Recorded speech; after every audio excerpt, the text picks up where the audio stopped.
I spoke last month about the synthetic turf and the crumb rubber fill-ins that they have, and the dangers and concerns that I had for them. And I just wanted to revisit.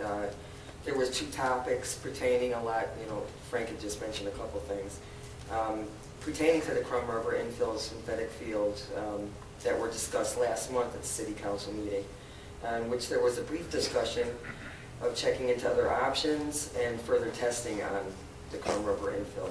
And I'm interested in knowing, the progress of both within the last month.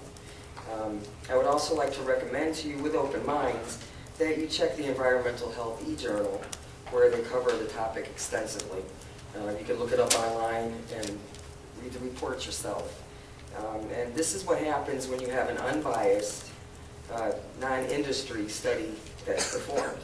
The EHHI, which stands for Environmental and Human Health Incorporated, is dedicated to protecting human health and environmental harms through research, education, and promotion of sound public policy.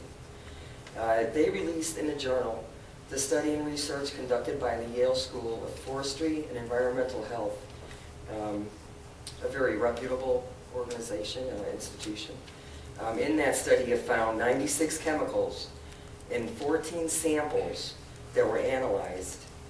Half of those chemicals had no government testing at all, so we don't know if there's any harm to them, if they're safe, anything about them.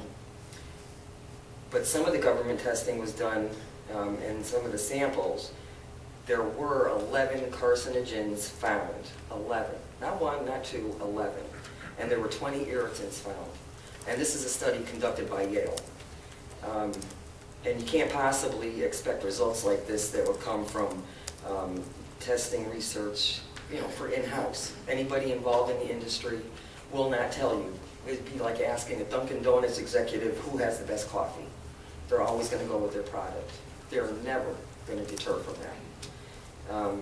And we also know that most recently the EPA refuses to answer questions. They were all up here, yes, it's fine, it's great, and lately they've been backtracking on that. Refusing to answer questions or saying we're looking into it, which should raise a red flag for everybody. And you can imagine the day that they have to admit that there's something wrong. I mean, you're spending all this money putting these fields in. What happens when the EPA determines that, yep, there's been enough research done out of house to say that these children are dying or getting cancer into their early adulthood? And